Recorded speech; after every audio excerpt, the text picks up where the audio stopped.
guys. Thanks for tuning back into the channel. I have a book update, and this is going to be kind of a different one. The past couple of book videos that I've been doing have been all about books from BookExpo that are coming out, the following month. But I'm kind of actually running low on books to share with you guys, especially for the month of November. But I do have one book to talk to you about, and then a couple other books that have been sitting in a pile on my floor. They're part of my to-read stash. But I've just been so into trying to get as many BookExpo books read as I possibly can. I still have a lot of October books, as well as some September and other books that have already been out. So anyway, I'll get to them. I will. I have a giant to-read list, but that's okay. So the book that's coming out in November is called The Western Wind, and it's by Samantha Harvey. And this actually takes place back in 1491. A guy dies. They don't know if it was an accident or a murder or a suicide. And it's told through the point of view of a local priest. And so as, they start looking into things, some secrets from the town start to be brought up. So I think it sounds really interesting, kind of like, historical fiction, mystery type of thing. Obviously, this is not the cover of the book. It's an advanced review copy, so I have no idea what the cover is going to look like. I picked this one up, I think, the Speed Dating Book Club meeting, or whatever you want to call it, event. So this is probably going to be a good one for your book club.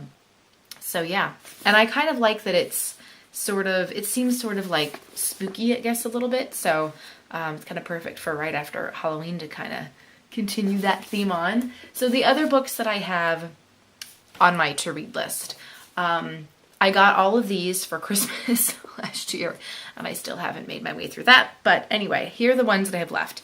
Unfriendly Fire, How the Gay Ban Undermines the Military and Weakens America. This was published back in, it's been on my to-read list for a long time. I just never had the book. It was never at my library. It was published in 2009, so things might be a little bit different now. I'm not sure, but I just thought it would be an interesting book to read. It's written by Nathaniel Frank, published by Thomas Dunn Books.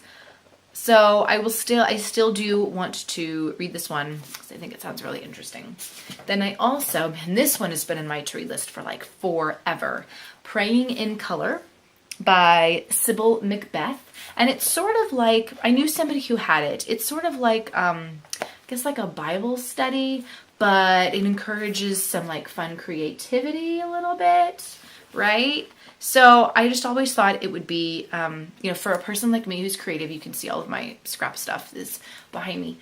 For a person like me, I think this would be kind of a perfect mix of the Bible study and creativity, and I'm excited to check it out. I'm really glad that my brother and sister-in-law were able to find that one on Amazon for me. Then, of course, there's No Plot, No Problem. This is by one of the guys who founded National Novel Writing Month, which I have participated in before, and I have won because I made the word count that you needed, but have I published anything? No. Have I had time to go back and edit and whatever? No. So I'm hoping that maybe this could jumpstart some creativity. I have their other book. There's another book, and I can't think of what it's called right now, but I do have it. And I was kind of going through it a couple years ago, and then I had a kid, and so I'm trying to carve out some me time to do a little bit more of some writing. So we'll see how that goes. Then this other one is Life Like This, which is also kind of a good helpful guide for writers. It's a guide to writing your first novel in 6 months. So I'm excited to look up at this book as well. And then the last one, this is a big one, and it looks like they bought it from the library, doesn't it? I have no idea. This was probably an old library book, and then they were just no, nobody else is reading it, so we'll just sell it on Amazon or something. But it's by Douglas Brinkley, and the book is called The Unfinished Presidency, and it's all about Jimmy Carter, who is my favorite president. And I think kind of about how, he served one term, wasn't reelected. He was kind of ahead of his time in the things that he was trying to get done. People say, he wasn't that good of a president. But people just weren't really open and receptive to the things that he was trying to do. He put solar panels on the White House, and then they were taken off after he was out of office. So I like the guy. I think he was great. I didn't live during that time period because I wasn't born, but anyway, and this is Jimmy Carter. The subtitle is Jimmy Carter's Journey Beyond the White House. Like, he's continued to do so many great things. I mean, the guy's like in his 90s and he's still amazing, still working with charities and building houses and eradicating, was it ringworm or something in third world countries? The guy's amazing. So is his wife. They're amazing. So, but this is like a huge book. So wish me luck on that one.